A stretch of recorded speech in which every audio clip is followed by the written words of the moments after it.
Merci beaucoup pour l'invitation. C'est un plaisir d'être ici. J'ai entendu beaucoup parler de médecine intégrative. C'est clair que j'y crois beaucoup, comme la physiologie intégrative et l'hypnose intégrative, puisque moi je pratique l'hypnose depuis 2005. Je suis responsable du DU d'hypnose à Grenoble et je trouve que c'est vraiment une approche très intéressante, comme toutes les thérapies complémentaires. J'aime pas le terme alternatif. Voilà. Donc, alors. Je suis plus large que ce qui était prévu au départ. Hein. Pourquoi? Parce que la neurostimulation vagale dans le S2I, dans le syndrome d'intestin irritable, il y a peu de données. En fait, moi, j'ai surtout travaillé sur les maladies inflammatoires. Là, c'est juste pour vous schématiser. Donc, moi, je travaille sur les relations neurodigestibles, la neurogastro-entérologie depuis 1986, depuis que j'étais assistant, donc c'est pas récent. J'ai fait beaucoup de fondamentales pendant 11 ans. Je suis passé de la clinique au fondamental, du fondamental à la clinique, et je raisonne toujours en neurogastro-entérologie. C'est par exemple quand j'appelle un patient en consultation, je regarde toujours qui est ce patient. C'est pas uniquement il a mal au ventre, etc. Il a un scanner, etc. Et j'essaye d'insister auprès de ça, auprès des étudiants, parce que vous en avez parlé tout à l'heure, c'est hyper important que les étudiants en médecine, je parle, mais il y en a d'autres, bien entendu, qu'ils aient cette approche et tout. Il n'y a pas que les médicaments, ça peut rendre service, bien entendu, mais il y a d'autres choses, il y a l'empathie, etc., la relation médecin-malade qui est passionnante. Voilà, donc vous avez cette relation bidirectionnelle entre le système nerveux central, cerveau et moelle, et le tube digestif, via le système nerveux autonome. On va parler du nerf vague, il y a le nerf vague, il y en a deux, et les nerfs sympathiques. En sachant que le nerf vague est essentiellement afférent. Et puis, vous avez le microbiote dont on a parlé. Hein. Actuellement, vous avez la théorie de mon microbiote parle à mon cerveau parle à mon microbiote. Vous voyez, ça devient de plus en plus compliqué. On sait que si on modifie le microbiote, on modifie le cerveau, on modifie des choses dans le système nerveux central, les souris Jumfrey, par exemple, dont on a parlé. Et puis, bien entendu, vous avez le stress qui est très présent actuellement. Hein. Je trouve qu'on est dans une société qui est quand même pas très réjouissante. Alors le stress, c'est pas forcément négatif. Vous avez le E-stress, le U-stress en anglais, qui est du stress positif. Puis vous avez le distress, qui est le mauvais stress. Si on n'avait pas de stress, on ne vivrait pas. Et moi, ce qui m'intéresse beaucoup, c'est tout ce qui est early life trauma, les traumatismes tôt dans l'enfance, que je recherche systématiquement chez tous mes patients. Hein. Perte d'un être cher, séparation des parents, parents toxiques, traumatisme neglect en anglais, hein, traumatisme physique, traumatisme sexuel. Et on en retrouve très souvent dans le S2I, mais vous en retrouvez aussi dans les Mickey. Il y a toute une théorie comme quoi les early life traumas entraînent des modifications notamment épigénétiques, créent des hypersensibilités viscérales, et vous avez toute une théorie stress, anxiété, dépression, inflammation, autoimmunité, et on sait que la dépression favorise l'inflammation, et l'inflammation favorise la dépression. Donc il faut arriver à casser ce cercle vicieux à un moment donné. Voilà, on parle de modèles biopsychosociaux de ces pathologies génétiques, facteurs de l'environnement, inflammation, etc. Je n'ai pas trop le temps de détailler. Alors le nerf vague, c'est le nerf le plus long de l'organisme. Il innerve tout le tube digestif. En médecine, vous apprenez qu'il innerve tout le tube digestif jusqu'à l'angle gauche. Ce n'est pas tout à fait vrai. Hein, ces anatomistes français célèbres ont montré qu'en fait, il innerve tout le tube digestif. C'est un nerf mixte qui contient essentiellement 80% de fibres afférentes en noir ici et 20% de fibres efférentes en rouge. Il est impliqué dans l'axe neuro-endocrinien immunitaire, qui est un axe capital, qui est un axe triangulaire. Si vous coupez le nerf vague, si vous faites une vagotomie, vous êtes plus sensible aux inflammations, aux infections, etc. Le principe, c'est que quand vous créez un choc septique chez l'animal en injectant des LPS en intrapéritonéal ou en intraveineux, vous stimulez des cellules pro-inflammatoires, les macrophages, qui vont libérer des cytokines pro-inflammatoires, IL-1, IL-6, TNF-alpha, etc., qui ont des récepteurs sur les afférences vagales ou qui peuvent cibler directement ce qu'on appelle les organes circumventriculaires qui sont en dehors de la barrière hémato-encéphalique, comme l'arrêt post-tréma, le centre du vomissement, entre parenthèses. Et donc cette information arrive dans ce qu'on appelle le noyau du tractus solitaire, qui est un noyau sensitif très très important, qui ensuite va envoyer ça, je vais vous montrer sur une autre diapo, de partout dans le système nerveux central. Mais notamment, vous avez des projections du NTS sur l'hypothalamus, le nerveux paraventriculaire, qui est très riche en hormones du stress, qui stimule l'hypophyse, qui libère de la CTH, et donc c'est l'axe corticotrope. Si vous avez une dématérialisation de cet axe, les choses vont poser problème. Et puis vous avez les efférences vagales, 20%, Et récemment a été mis en évidence un effet anti-inflammatoire. Celui-là, il est connu, l'axe anti-inflammatoire corticotrope.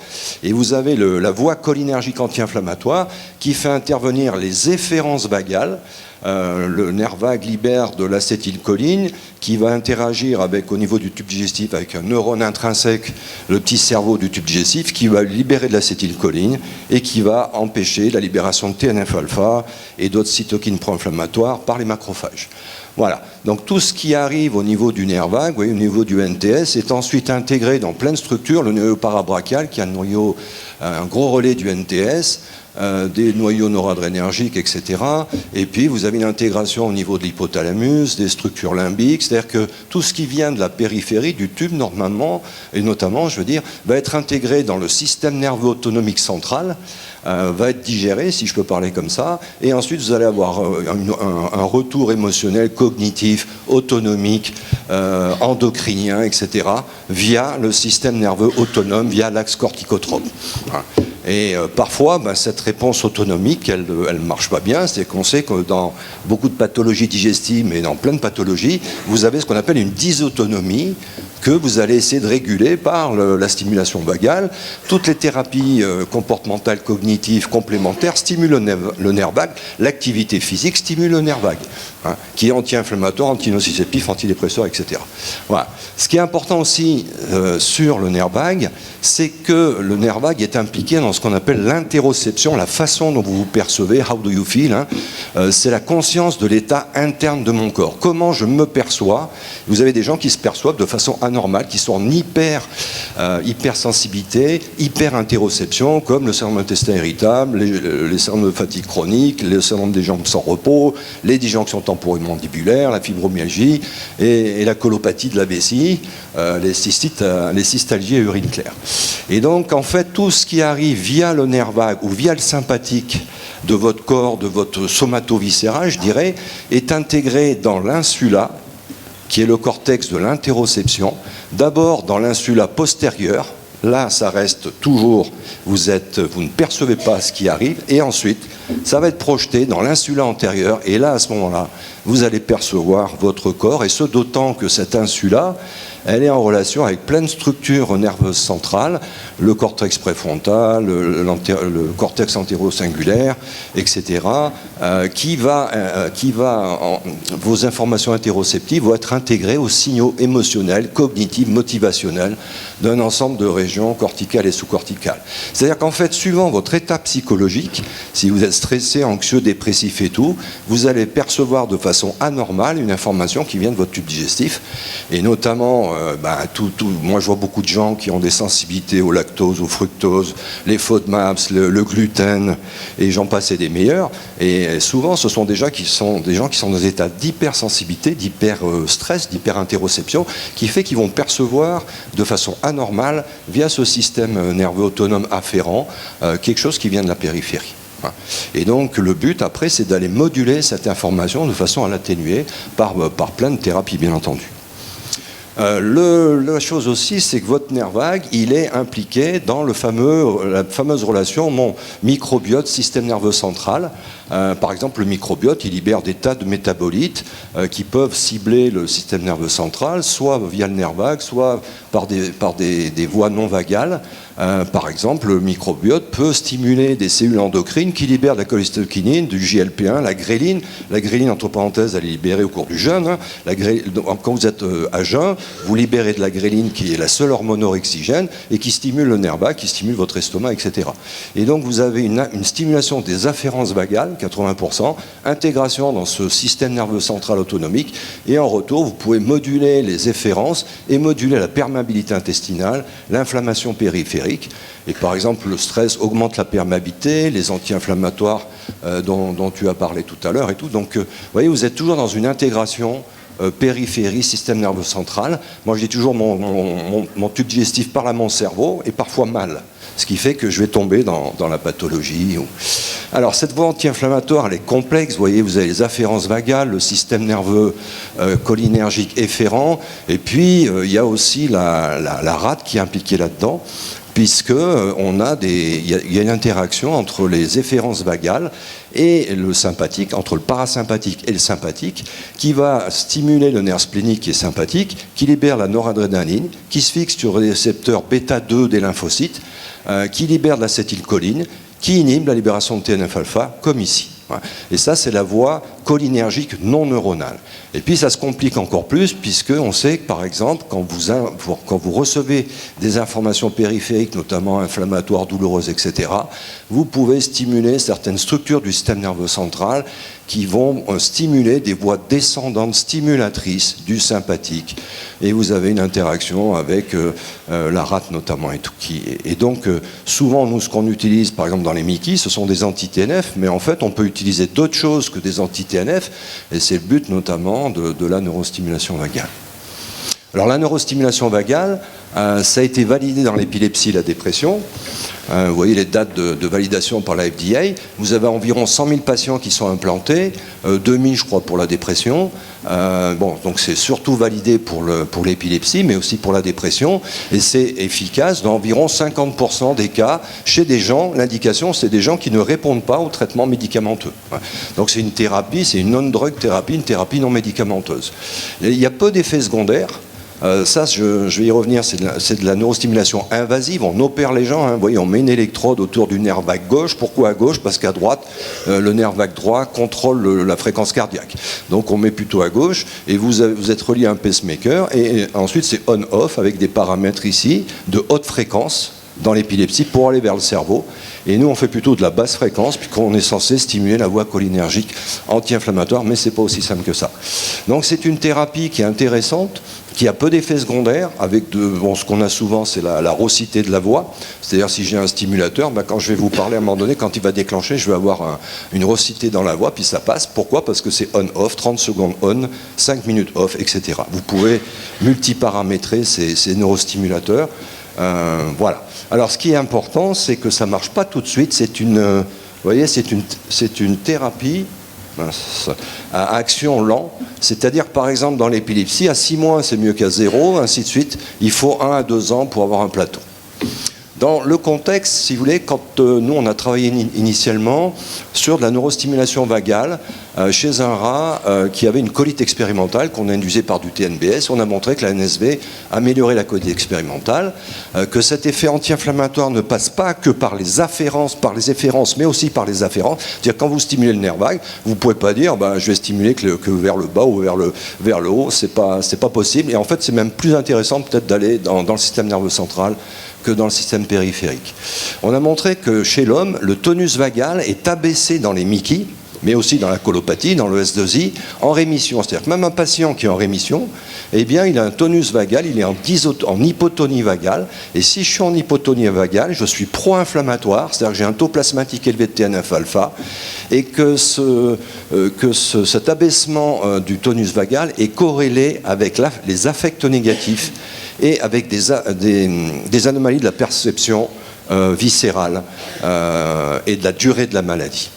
Donc la question ensuite c'est pourquoi on ne ferait pas de la neurostimulation vagale dans les maladies de Crohn, puisque c'est anti-TNF. Finalement, au lieu d'utiliser un médicament qui n'est pas toujours anodin, pourquoi on n'utiliserait pas le nerf vague?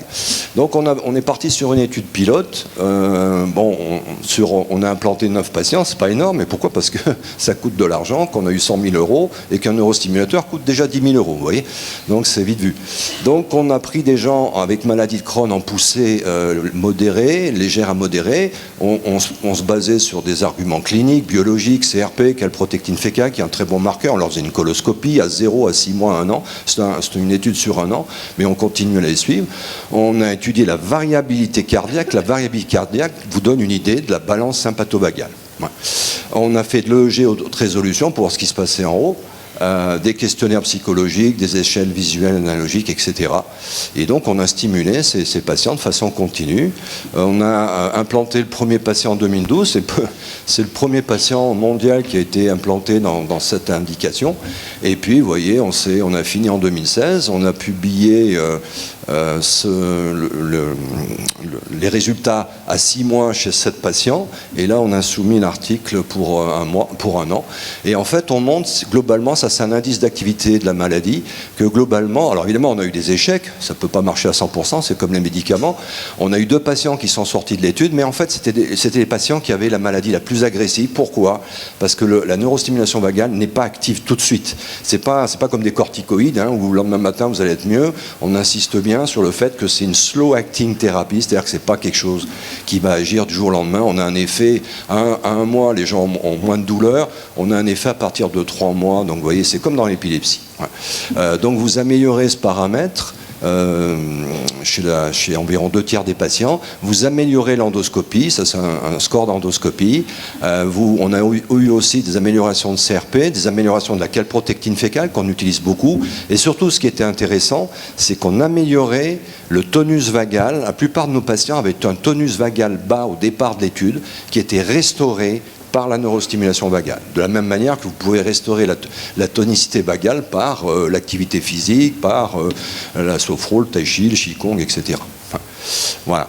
On a regardé aussi en centrale, on a montré que en centrale, on avait des modifications, vous voyez, quand vous voyez dans le temps, des modifications d'activité et qui étaient corrélées notamment à l'amélioration de l'activité clinique, de la calprotectine fécale, de l'état d'anxiété qui était amélioré chez ces patients. Donc vous stimulez le nerf vague, vous avez des modifications périphériques mais également centrales, et c'est ça qui est intéressant, c'est-à-dire que vous êtes bidirectionnel. Donc la conclusion pour nous de la NSV dans les Mickey, c'est faisable, bien toléré, aucun effet secondaire majeur, j'entends. C'est vous ciblez une voie intrinsèque physiologique, vous avez en vous, vous avez la solution en vous. Moi je dis toujours à mes patients en hypnose, l'hypnose, la solution est en nous souvent. Vous avez une voie anti-inflammatoire, c'est pas pour rien qu'on a un nerf vague. Vous restaurez une balance autonomique. Vous avez un délai d'action, ça c'est la limite un peu de la méthode. Surtout, la compliance est intéressante dans la neurostimulation invasive, c'est-à-dire que le malade, il n'a rien à faire. Il n'a pas de médicaments à prendre, il est on-off, etc.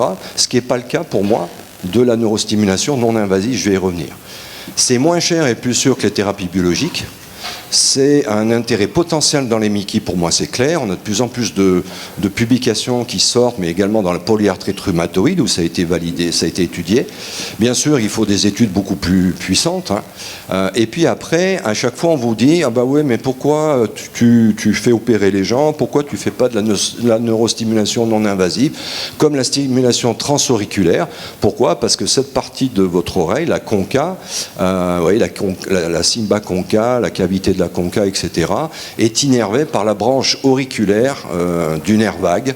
La cymba conca, c'est 100% par la branche auriculaire. En fait, le principe, c'est que vous stimulez, c'est le principe de l'auriculothérapie, vous stimulez cette partie de l'oreille, vous stimulez une afférence vagale qui va faire le relais dont je vous parlais tout à l'heure, noyau tractus solitaire, ensuite ça part en proximal et ça va descendre le long du nerf vague, le long des voies efférentes. Donc c'est clair que ça, pourquoi pas, ça peut être intéressant. Il y a de plus en plus de données qui sortent là-dessus. Et on sait que par exemple, quand vous stimulez l'oreille à cette partie, vous stimulez les mêmes zones dont j'ai parlé tout à l'heure, NTS, parabrachial, locus ceruleus, etc., hypothalamus, amygdale, etc., thalamus, cortex singulaire, préfrontal cortex, etc., que si vous stimulez le nerf vague au niveau cervical. Donc vous avez la même chose en sachant que l'avantage c'est que vous n'opérez pas le patient. Alors ça c'est un mode de stimulation auriculaire où je dis toujours je n'écoute pas de la musique, je stimule mon nerf vague. On voit beaucoup de gens maintenant qui ont des écouteurs. Je ne suis pas sûr qu'ils stimulent leur nerf vague d'ailleurs. Et donc ça c'est une boîte allemande qui s'appelle Servomed avec un système qui s'appelle Nemos où ils ont validé ce système dans pas mal de données. Alors après c'est il y a les acouphènes, il y a les vertiges, etc. Il y a beaucoup de choses. Il y a une boîte américaine qui s'appelle Electrocore qui a mis au point cet appareil que vous avez 2 disques. Là, vous avez vous démarrez la stimulation, un bouton de démarrage, et puis vous appliquez le stimulateur ici au niveau du cou en faisant un mouvement comme ça. C'est 2 fois 2 minutes par jour. Et donc ils ont validé ça notamment dans les céphalées, dans les acouphènes, et il y a des gens qui travaillent dessus dans certaines indications sur lesquelles je vais revenir. Moi souvent j'utilise l'appareil de Choix Médicaux, qui est une boîte française qui a mis au point ce dispositif, vous voyez, avec une implantation sur la cymale conca et puis dans le reste de l'oreille, enfin qui est innervé par le nerf vague. Et bon, ils préconisent ça dans pas mal de choses, mais en tous les cas, le problème étant que de faire opérer, d'avoir le dispositif invasif, ça coûte de l'argent. Et donc, c'est pas quelque chose qu'on peut faire comme ça facilement. Ça fait partie d'un protocole de recherche clinique. Alors que ça, c'est un dispositif CE. Donc, vous pouvez l'utiliser dans plein de choses. Vous voyez, moi, je l'utilise dans le S2I, parfois dans les Mickey, en sachant que ça repose pas non plus sur des études de recherche clinique. Hein. Il faut rester quand même. Ça repose sur une base physiologique ou neurophysiologique. On a eu, avec François Mion à Lyon, on a fait une étude sur le syndrome d'intestin irritable, où en fait, on a pris des gens avec ceci. Alors au départ, ils avaient une électrode qui était comme ça. Moi, je leur avais dit que ça n'avait aucun intérêt, puisque ça ne stimule pas la cymale conca. Donc c'est un appareil qu'on utilise à visée de TENS. Hein. Et donc, en fait, le but, c'est de stimuler à haute fréquence. Pourquoi haute fréquence? Parce que vous êtes censé aller vers le cerveau. Voilà. Sachant qu'il n'y a pas d'efférence dans la branche auriculaire du nerf vague. Voilà. Donc, c'est recommandé. On peut faire 2 fois 20 minutes, 2 fois 90 minutes, on peut moduler à l'infini. Et bon, après cette étude, elle n'est pas non plus transcendante. Elle montre qu'il y a une amélioration de certains paramètres de douleur, de ballonnement, etc., suivant le score de Francis, le score de l'Université de Californie. On a étudié aussi la motricité du tube digestif. Ce qui était intéressant, c'est qu'on accélérait la motricité du tube digestif. Donc on se disait, il vaut peut-être mieux donner ça dans le syndrome d'intestin irritable avec constipation, pas avec diarrhée. Vous voyez. Bon, c'est une étude préliminaire. Pour vous montrer un petit peu actuellement les applications cliniques, moi je dis toujours le nerf vague c'est Castorama, hein, c'est-à-dire que vous pourrez stimuler le nerf vague dans plein d'indications. Donc vous avez les Mickey, il y a une autre équipe en Hollande qui travaille dessus. La polyarthrite rhumatoïde, ça a été publié et les gens continuent à travailler là-dessus. Vous avez l'iléus post-opératoire, quand on vous opère, notamment digestif, dès qu'on touche votre tube digestif, on stimule les macrophages qui libèrent du TNF et qui bloquent la motricité. Enfin, c'est plus complexe que ça, mais donc il y a des gens qui travaillent, et vous savez qu'à ce moment-là, vous allez rester longtemps à l'hôpital, ça va coûter de l'argent, vous allez faire des complications, etc. Et donc il y a des gens qui travaillent sur la stimulation vagale pour ralentir, pour accélérer, je dirais, la reprise du transit. Voilà, c'est notamment des gens qui sont à Louvain en Belgique. Il y a des données dans le syndrome d'intestin irritable avec des études qui sont en cours, hein, que vous pouvez voir dans clinicaltrial.gov. Là. Et puis, quelque chose qui est vraiment un problème en gastro-entérologie, c'est la gastroparésie. La gastroparésie, c'est quand je mange, je suis vite plein, j'ai des nausées, j'ai l'impression que j'ai un poids, je suis obligé de m'arrêter, j'ai des nausées, voire je vomis et je vais mieux. Notamment la gastroparésie diabétique, et puis on voit des gastroparésies idiopathiques d'origine psychologique souvent. Vous avez aussi l'obésité, évidemment. L'obésité, pourquoi? Parce que le nerf vague, dans l'obésité, vous avez une déafférentation du nerf vague, une résistance à la leptine. C'est comme si mon nerf vague était coupé.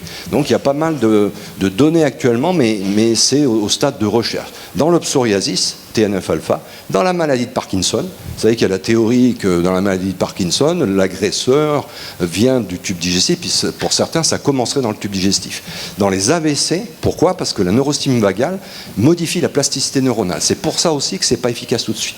Donc vous avez plein d'indications. En conclusion, la NSV, c'est une thérapie non médicamenteuse, hein, c'est ce qui intéresse les gens actuellement. Moi, les patients que je vois, ils ont beaucoup... C'est bien les médicaments qu'on a, les anti-TNF, les anti-IL-12, IL-23, anti-molécules d'adhésion, etc., anti-JAK, mais c'est pas de l'eau du robinet quand même. Il y a des gens qui sont très réfractaires à ça. Il y a toute une mode du non-médicament. C'est safe, il n'y a pas vraiment beaucoup d'effets secondaires. Ça utilise les propriétés, comme je vous disais, physiologiques de votre nerf vague qui anti-inflammatoire, antinociceptif, antidépressif, etc. Ça rétablit une fonction autonomique qui est déficitaire. Si vous êtes en hypotonie, ben, c'est pas bon pour vous. Il y a des applications multiples. Alors il y a toujours la question dont je vous ai parlé, invasive versus non invasif. Le gros avantage pour moi de l'invasif, c'est que vous n'avez pas à moduler les paramètres. Enfin, c'est automatique. Et puis, bien entendu, il faut des études beaucoup plus puissantes. Et voilà, je vous remercie pour votre attention.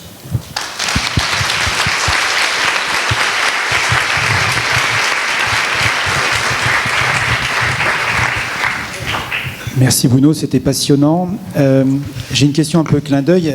Est-ce que tu dirais que notre intestin est vraiment notre deuxième cerveau, ou est-ce que c'est un mégaphone qui parle parfois mal à notre cerveau? Non, c'est clair que bon, il y a un deuxième cerveau. Le tube digestif, j'ai une vidéo, là je ne l'ai pas passée, évidemment, je n'ai pas eu le temps, mais tu prends par exemple un bout d'intestin de rat, tu mets dans du sérum physiologique avec des pellets, des crottes à l'intérieur, il va expulser.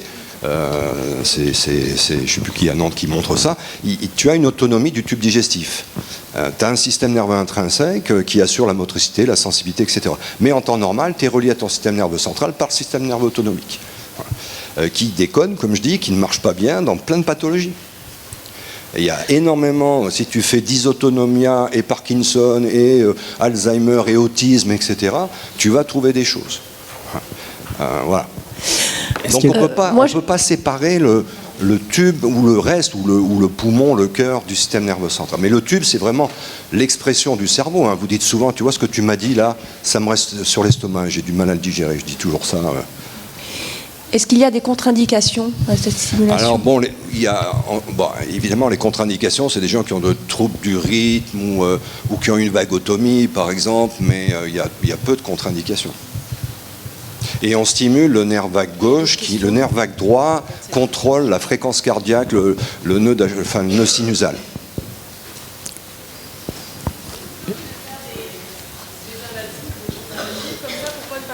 Le tai chi, le yoga, Oui, ben oui. Moi j'ai une diapo que j'ai pas mise là, mais où je mets comment stimuler la voie cholinergique. Il y a des médicaments, il y a le nerf vague, il y a la stimulation vagale, il y a le tai chi, qigong, hypnose, etc. C'est clair. L'intérêt d'avoir un neurostimulateur, je dirais que ça n'empêche pas de faire du yoga ou de faire autre chose. C'est que c'est quelque chose d'automatique, quoi. Voilà. Après, il y a des gens qui vous diront... J'ai fait un topo à un congrès d'auriculothérapie à Lyon l'année dernière, et ils me disaient à un juste titre, mais finalement, ce que tu fais, nous, on le fait en faisant de l'auriculothérapie. Je n'allais pas dire l'inverse. Ils étaient contents de voir d'ailleurs que finalement, ils ne faisaient pas n'importe quoi. Enfin, tu vois, il y avait un substratum neurophysiologique, etc. Merci beaucoup. Merci. Merci.